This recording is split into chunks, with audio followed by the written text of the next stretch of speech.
आपकी स्थितियां बेहतर बेहतर और बेहतर होती जाएंगी। वो ये नहीं कहता कि जो मुझे ग्रहण करेगा वो कंगाल हो जाएगा।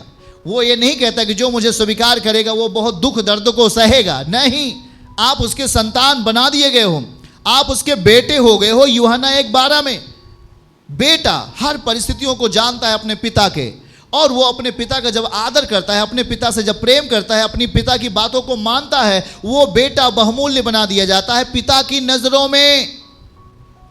अब पिता उसे हर चीज देना चाहेगा, अपना कपड़ा, अपना घर, अपना मकान, अपना धन, अपना पैसा, सब कुछ, और वो उसे दे देगा। दे दिया। उसने कहा कि मैं एक राई के दाने के समान बन जाता हूं, जिससे मैं हर एक अस्तित्व में चला जाऊंगा। चाहे एक भीख मांगने वाला व्यक्तित्व मैं उसमें चला जाऊंगा। अंधा बर्तिमाई के जीवन में मैं काम करने लगूंगा। हाँ, उस झील पर मछली मारने वाले व्यक्ति के जीवन में मैं चला जाऊंगा, जिसका नाम पतरस है।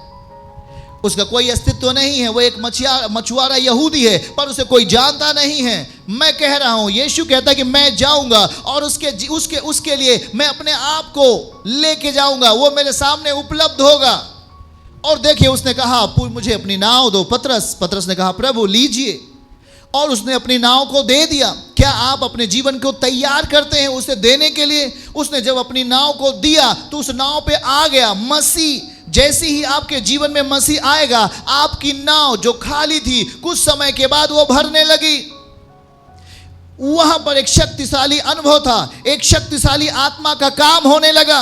आप में ऐसे है, बहुत सारे लोग आज बुरी परिस्थिति में फंसे हैं। पाप ने उन्हें भरमा दिया है, अंधकार की शक्तियों ने उन्हें तोड़ दिया है, और वो मनुष्य अपनी इच्छाओं में चलता है और वो पूरी तरीके से खाली कंडीशन में जीवन जीता है। पर प्रभु कहता है सुनो, तुम मुझे दोगे क्या?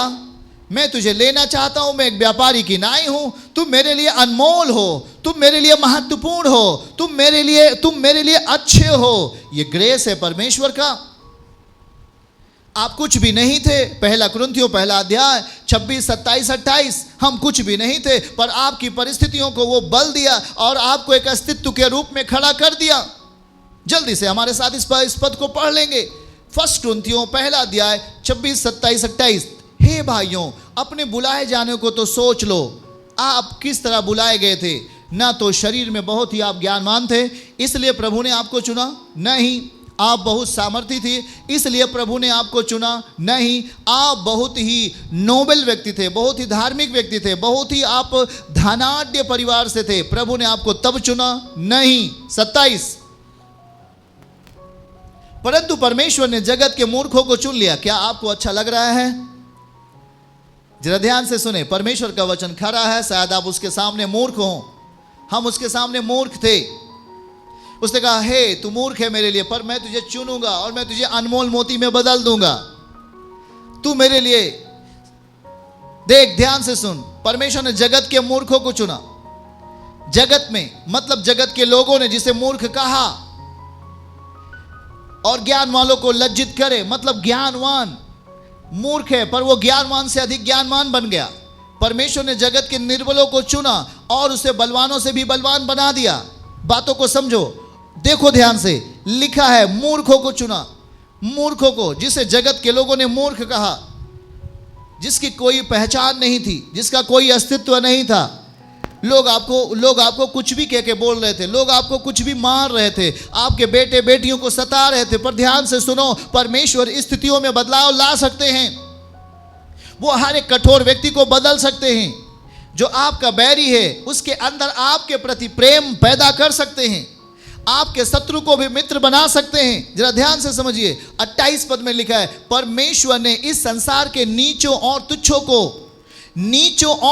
को वरन जो है भी नहीं, जिनका कोई नाम नहीं लेता, जिनको कभी कोई याद नहीं करता, वो शायद रोड के बगल मिलते हैं भीख मांगते हुए, शायद उनको कोढ़ हुआ रहता है और किनारे पड़े रहते हैं, उन पर मक्खियां बैठती रहती हैं और वो पूरी तरीके से ग्रसित होते हैं संसार से।